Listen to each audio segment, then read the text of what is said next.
Basketball Talk Pro. My name is Ron Ekker. At the last segment, I mentioned to all the coaches that I would like to get some feedback from you in regard to what type of statistical information, practical information that would help you do a better job of coaching. What are the things that you're anxious to learn more about, you're anxious to know about your team? And so I got some response from that, and I hope that the rest of you, when you go through this with me today, it may be a little clearer to you what exactly I'm looking for, and spur some ideas for yourself as well. So today, one of the suggestions I had, or questions I had, was about measuring the fast break and the period right after a fast break if it doesn't materialize, what we call transition. And so I wanted to talk to you about that for those of you who are interested in that. How do you measure it? And those of you who are just trying to figure out things that you can utilize statistics for in a practical way. So I've drawn the full court up here, as you can see, and though I'm not a good drawer, that's the best I can do for you. But I want to point out this. In a fast break, if it starts down here, which it will, a rebound or a steal, and the thrust is into this area, basically, the length of time it takes you to get into the real scoring area on a fast break is about 4 seconds. Now the NBA measures that at 6 seconds, that a shot must be taken or a turnover to be counted as a fast break. My feeling is, and I've done a lot of work, probably more than most statisticians have, that it's more like 4 seconds, 4 or 5 seconds. If you don't get it in 4 seconds, then it's going to be very difficult for you to get a shot in the fast break part of it.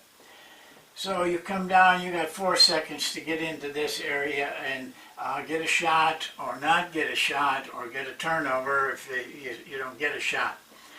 But then the next area after that, if you don't get a shot, is what we call transition. This would be fast break here in that 4 seconds, and this is transition. Now that's a lot of time, and that's another area though. There's a break, a change from fast break to transition. And it's basically measured, my guidelines are time. It needs to be in this area somewhere. Otherwise, everybody's going to be down there. So time is important. Having players in position that can control a fast break.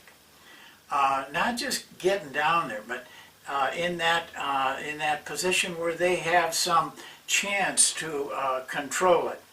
And the third area is how many men are down there. How many players, defensive players, are down there. If they outnumber the offense, then I don't believe you have a fast break. And so now you have to do something else, which is the transition period.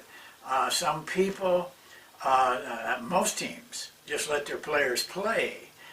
Some teams pull it back out and run a play. Well, from the measurement standpoint, it's the ability to judge that period of time, or not period of time, but that break between, no fast break possible, but they keep moving, keep applying pressure, that would be transition. So any basket taken or shot taken or a turnover in the first 4 seconds would be attributed to the fast break. But after that, it would be attributed to the transition. Two different calculations, really. Two different ways of counting. And we'll give you a brief look at that in just a little bit. It's very important, though, that you're accurate on this. On all statistical data, you must be accurate, because if you're erroneous in what you're putting down on paper and you make decisions by it, that'll hurt you. You might as well not do it. You have to be you can't fudge. A lot of players like to fudge. If they think they want to give more credit to the fast break, then they kind of, are pretty lenient with it. And the same thing about transition. So it's just a matter of keeping track of what they do. It's it's just like hash marks. So you can dress it up. You can have nice forms and all of that. I do, but basically it boils down to this: fast break. Here's one, nothing. Here's two, nothing. Here's three. They take a shot and miss it. Here's four, and they make a shot, 2-point shot. But here's transition. And let's say we get out here to 10. I hope you can see this. Chances are, if you had 10 fast breaks, you're going to have about 8 transitions. About 80% of the time, they don't get a shot on a fast break. It varies from game to game. So now at the end of that, what you can do is evaluate. Say they had 4 points here, and down here with 8, they had, well, let's make it easy, 8 points. Here you'd have, they're scoring on their fast break about 4/10 of a point each time they run it. But down here, they had 8 chances at transition, scored 8 points. That's 1 point. Oh, and that's very good. We'll go into that calculation stuff a little bit later. But that's the actual measurement, and that's what we're trying to do, is measure so that the coach can see if this was his team, where he needs to help or where he doesn't need to help. If this is the opponent's, then he's got to look at this whole sequence of things. Actually, from my point of view, this is all in that full court area. One is fast breaks, but it actually is comes down to transition. And this is what I call the third element. This is the part of basketball that goes unnoticed. A lot of points are scored in that area on fast breaks, more so than are scored on fast breaks themselves. I think it's chapter 3 in volume 1 goes through all of this and lays it out for you and gives you examples and gives you measuring items that you can weigh yourself against. So that's pretty much it. It's not a difficult thing, but this is information, in my opinion, that you can use as a coach. You keep track of this every night, and you're going to get a trend, and you're going to find out where you're weak and where you're strong, both offensively and defensively. And from that, you can make changes in your practice schedule and emphasis on certain things, so that you're in a you're helping your team. Now, some teams don't go in a transition.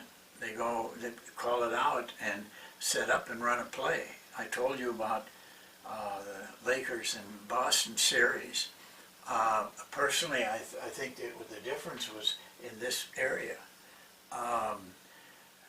Lakers didn't run hard. They weren't a power fast break team, but they were running. And they moved right in to their triangle offense. And they could do that because their players were so well trained that they could play any position. Didn't make any difference. They weren't looking at who was playing. They just got in the triangle, and then from there it was moving. Well, the defense never really got a chance to set up against them. Boston, on the other hand, if they didn't get a shot, they would pull it back out and call a play. Well, when that happened, by the time you pulled it out and called a play, the defense was set and ready. It was just another half-court play. This robbed them of a lot of potential points that they could have gotten, like the Lakers were getting. You have to remember, and both offensively and defensively, when this arrangement changes from fast break to transition, you do not know where your players are going to be. So if you want them to keep attacking, then they've got to attack from the very spot they were, and keep the defense on the edge where they can't get completely set up, and you get a lot of results. And that's why I hesitate to let players take shots out here, outside shots, inside of 4 seconds. I mean, we got a lot of stuff we can do. We run to the basket. We don't run to the three-point shot. That puts more pressure on that defense. Now, that's the method that we use for measurement. And I think that we can go into all aspects of play and measure our effectiveness like that. And then turn that into a different emphasis, a different practice schedule, more working on the things that you really need to work on in a way that you can change things. And some things you can't change. You just have to kind of accept some things. But the purpose of measuring yourself is to be a better coach, to be coaching the right things, not something out in the hinterland, but things that really count. Well, I know this is our last session before Christmas holidays, and I hope everybody has a nice holiday. Maybe some of you are playing. Nothing wrong with that. A lot of people do it, are working on Christmas Day. But for those of you who are not, don't have to be any place, relax, enjoy, be thinking basketball. Don't ever take a day off of basketball. You cut the momentum. Keep your mind in it at least a little while. You know, don't let your wife hear this, but you should be into it all the time. And we'll probably have the next segment the day after. And so have a nice holiday, and we'll see you then. Thank you.